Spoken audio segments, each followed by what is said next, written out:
Halo guys, kembali lagi di channelku. Aku dapat email dari aninaifarid@gmail.com. Gak ada namanya guys, tanpa nama. Langsung aja, let's go. Hai kasih, aku mau cerita suatu pengalaman seram yang kualami sendiri. Aneh, tapi benar-benar aku alami. Tidak hanya itu, terkadang hal yang sangat aneh pun aku alami. Saat itu, aku sedang bermain di taman yang indah dengan kebun bunga dan bermacam-macam permainan. Banyak anak-anak yang senang, asik bermain di sini bersama keluarganya. Aku menuju ke taman hanya seorang diri saja, tidak bersama ibu, ayah, atau temanku. Hanya seorang diri, tanpa ditemani siapapun. Aku jelas sangat berani, karena taman itu dekat dari rumahku, sangat dekat, hanya berseberangan. Tapi saat aku ke taman, hari itu tidak ada orang sama sekali. Senyap, sunyi, tanpa canda tawa pengunjung. Tidak seperti hari-hari biasanya yang ramai. Aku asik bermain sendiri. Semua permainan aku mainkan dengan leluasa, tanpa menunggu orang. Tetapi tiba-tiba, langkah mungil mendekatiku. Seseorang yang sama sekali tidak kukenal mendekat padaku. Dia anak yang terlihat seumuran denganku. Anak itu tidak memberiku senyuman. Dia hanya berbicara, mengajakku untuk ikut dengannya ke sebuah bukit yang indah. Karena aku penasaran dengan bukit yang dimaksudnya, aku antusias ikut dengannya. Setelah sampai, seolah-olah hanya sekejap mata, anak itu tiba-tiba saja menghilang dari sampingku. Aku bingung, semuanya adalah bukit indah. Aku tidak tahu kemana arah jalan pulang. Meski bukit ini indah, tapi aku hanya seorang diri, tanpa siapapun yang menemani. Bahkan aku tidak tahu ini di mana dan wilayah apa. Saking takutnya aku pun menangis. Tidak ada orang sama sekali di sana. Aku berlari sekuat tenaga untuk berusaha keluar dari bukit ini. Tiba-tiba anak tadi mencegatku, tapi kini wajahnya berubah menjadi sangat mengenaskan. Dia menarik tanganku yang berusaha berlari darinya. Tangannya sangat erat, mencengkram tanganku. Aku tidak bisa berlari. Aku hanya bisa berteriak, meminta tolong. Aku hampir pingsan melihat wajahnya yang menyeramkan itu. Anak itu menatap dan berteriak padaku. Dia memintaku untuk tetap menemaninya di bukit ini. Tiba-tiba tubuhnya menjadi tinggi dan patah-patah. Aku tidak kuasa menahan rasa ketakutanku. Aku berteriak meminta pertolongan. Aku pun meronta juga menangis sejadi-jadinya. Dia tetap tidak melepaskan tanganku. Tiba-tiba dia terdiam, menunduk. Aku ikut diam, karena aku pikir ini akan segera berakhir. Ternyata dia berubah menjadi iblis yang sangat mengerikan. Berbisik kepadaku dengan suara yang sangat berisik dan kacau. Tidak terdengar dengan jelas apa yang diucapkannya. Aku pun pingsan karena sangat syok. Aku terbangun dari tidur dengan air mataku. Seorang gadis dewasa membangunkanku dari pingsan. Aku sangat syok dan ketakutan karena peristiwa yang terjadi tadi. Gadis itu pun menenangkanku yang masih dalam keadaan ketakutan. Gadis dewasa itu melarangku untuk bermain ke bukit. Ternyata sudah ada banyak sekali anak-anak kecil yang menjadi korban di bukit itu. Kebanyakan dari anak kecil itu meninggal karena jatuh dari ketinggian. Gadis baik itu mengantarku sampai ke rumah. Aku pun merasa aman ketika sudah mendapat pelukan dari ibu. Itulah cerita dari aninaifarid@gmail.com. Thanks ya, udah kirim cerita ke aku. Bagi yang belum, kirim cerita kalian ke ceritamisteriku.id@gmail.com. Sampai jumpa lagi guys. Bye.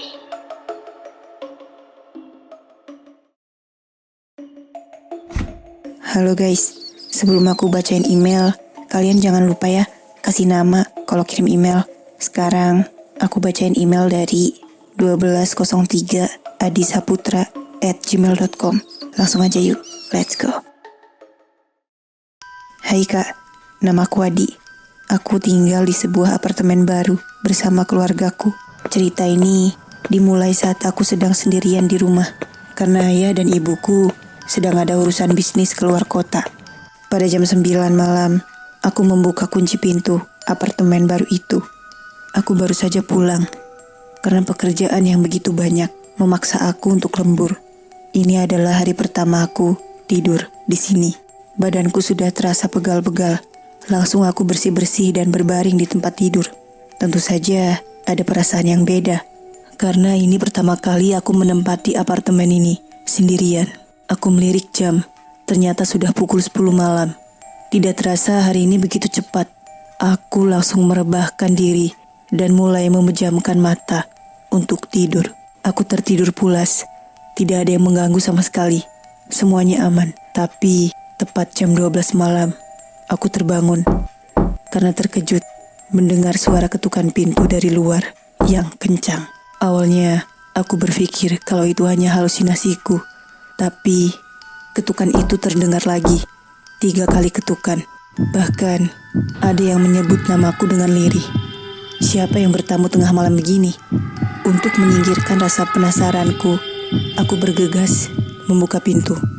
Saat pintu terbuka, ternyata itu adalah tanteku, tapi dia sangat pucat.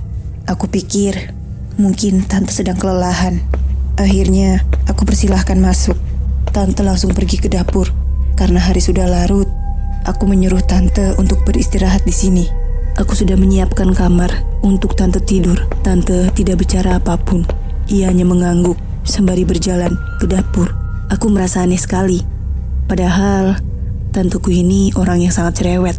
Aku kembali ke kamar untuk istirahat. Mungkin tanteku lapar, jadi pergi ke dapur. Aku mulai membaringkan tubuh, dan ada perasaan tidak enak. Semuanya hening, tidak ada suara apapun.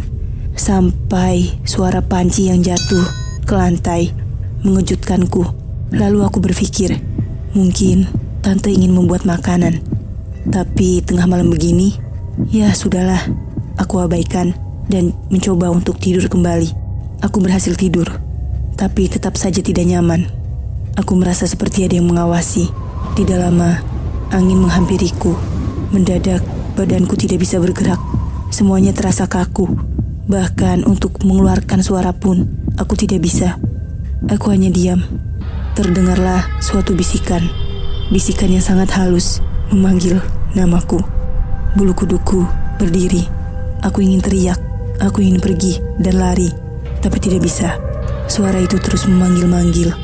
Aku mulai merasakan suasana yang tidak enak.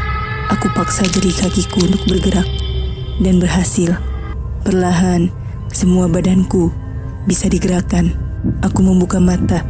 Dan aku sangat terkejut karena tante tidur di depanku.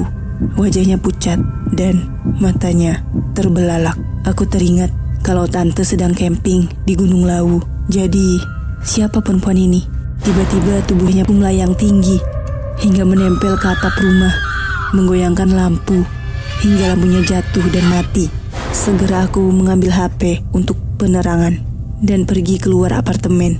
Aku berlari dengan sangat kencang.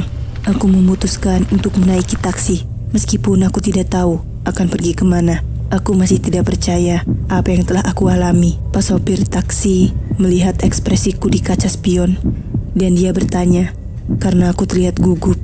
Aku pun menceritakannya. Pas sopir kembali bertanya, "Berapa nomor unit apartemen itu, Mas?" Aku berkata, "Nomor 13, Pak." Pas sopir langsung mengerem mendadak dan melihat ke arahku. Kata pas sopir, "Di apartemen unit 13 yang ditinggali olehku. Di situ dulunya ada perempuan yang dibunuh karena kesalahpahaman. Hingga akhirnya dia meninggal dan jasadnya dikubur di balkon yang sekarang menjadi dapur apartemenku. Karena perempuan itu tidak terima, ia masih gentayangan dan sering menyerupai orang terdekat kita." Itu ceritaku, Kak. Terima kasih. Serem juga ya guys. Gak nyangka endingnya bakal kayak gitu. Makasih udah kirim cerita ke aku, Adi. Buat kalian yang belum, segera kirim cerita kalian ke ceritamisteriku.id@gmail.com. Sampai jumpa lagi. Bye.